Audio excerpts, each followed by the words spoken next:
नमस्कार दोस्तों, मैं Sarabjit Singh, GP time news and संस्था संपादक, गुरदासपुर दल का सेवादार।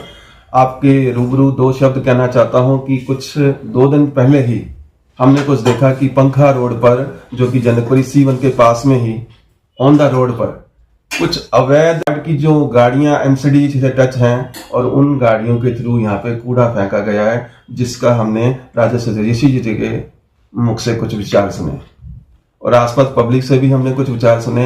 लेकिन देखा जाए तो ये ऐसा क्यों हो रहा है, किस कारण हो रहा है, ये राजेश ऋषि जी आपके रूबरू खुद बताएंगे कि किसके कहने पे और क्यों किया जा रहा है। आप खुद देखें। ये कल हमारे पास कुछ लोग हमारी टीम से आए थे।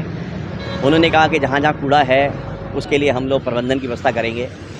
जब हम यहाँ पर पहुँचे तो हमने देखा कि यहाँ पे 3 ट्रक कूड़े के भरे हुए आए हुए थे। वो यहाँ पे उतार रहे थे कूड़ा। तो हमने उनको रोका, पूछा तो वो बोलता है जी मैं नवादा से आया हूँ। दूसरे से पूछा, बोला जी मैं तिलक नगर से आया हूँ। तीसरे से पूछा तो उसने बोला द्वारका से आया हूँ। जब हम हैरान हो गए कि हमारे यहाँ पर कूड़े के ढेर जो लग रहे हैं, ये तो जनकपुरी का कूड़ा है ही नहीं, तो जनकपुरी वाले कूड़े में क्यों रहे। फिर जानकारी प्राप्त करते करते हमने देखा कि हमारे यहाँ पे एग्जीक्यूटिव इंजीनियर कोई अनिल कुमार हैं, उन्होंने ऑर्डर किए हुए हैं कि ये डंपिंग स्टेशन घोषित हो गया है।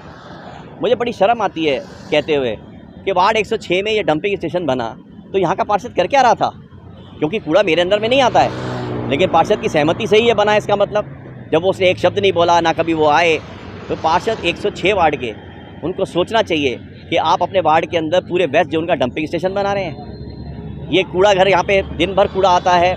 अभी मुझे पता चला है कि यहाँ पे मटियाला का कूड़ा आता है, नवादा से आता है, पूरे उत्तम नगर का कूड़ा आता है, द्वारका का आता है। उसके साथ ही जनकपुरी का तो कूड़ा में देखने को नहीं मिल रहा। कूड़ा आ रहा है हरिनगर से, कूड़ा आ रहा है उत्तम नगर से, कूड़ा आ रहा है विकासपुरी से, तिलक नगर से, रजौरी गार्डन तक का कूड़ा यहाँ पे गिर रहा है। जब हमारी आंखें खुली हैं कि हमारे पार्षद जब निकम्मे हो जाएंगे तो हमें काम तो करना पड़ेगा, क्योंकि जनता तो हमारी भी है। तो इसलिए आज से हमने मुहिम शुरू करी है कि जो भी कूड़ा यहाँ गिराने आएगा उनकी गाड़ियाँ यहीं रोक लेंगे, और जब तक खड़ी रहेगी गाड़ियाँ, जब तक कोई अधिकारी यहाँ आकर इसको मना नहीं करेगा कि हाँ जी यहाँ कूड़ा घर नहीं बनेगा, इसको हटाएंगे। आज 10 बजे PWD के अफसर भी आ रहे हैं और फ्लड वालों को भी बुलाया है, क्योंकि हम इसके तरफ एक दीवार बनाना चाहते थे, जो दीवार बन नहीं पा रही कूड़े के कारण, क्योंकि कोई भी कारीगर काम करने को तैयार नहीं है। मैंने DC को भी बोला था, हमने मेयर को भी बुलाया, हमने DC को भी बुलाया, पुराने DC भी बोल गए कि हम साफ़ कर देंगे। जब जानकारी मिली है कि इसको जब उन्होंने ही डंपिंग स्टेशन घोषित कर दिया है, तो साफ़ कहाँ से करेंगे वो। इसका फुटपाथ था, इन्होंने फुटपाथ गायब कर दिया। उसके बाद जर्सी बैरियर लगे थे, वो गायब कर दिए। उसके पीछे पेड़ लगे थे, वो पेड़ गायब कर दिए। अभी आप देखो जितने भी खंभे इस रोड के ऊपर है सब टेढ़े हो गए हैं, क्योंकि JCB मारते हैं इसके अंदर। और साथ ही जो दीवार हमारी ईंटों की बनी हुई थी वो गायब हो गई, क्योंकि उसको पूरा नाले में ढकेल दिया। इसके साथ देखते हैं कि जितने पेड़ हैं उन पेड़ों की हालत ख़राब है। आप देखिए पेड़ सब टेढ़े होते चले जा रहे हैं। तो ये व्यवस्था जो है इसको बदलना पड़ेगा। हम आंदोलन से आए हैं, आंदोलन करेंगे, और हम भगत सिंह जी के चेले हैं और भगत सिंह जी की तरह भी कार्य करके दिखाएंगे और इसको बंद कराएंगे।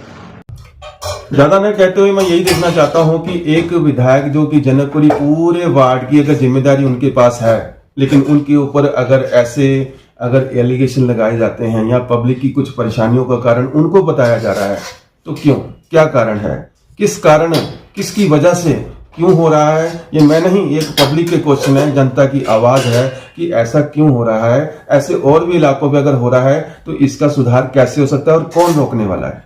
Report by Sarabjit Singh.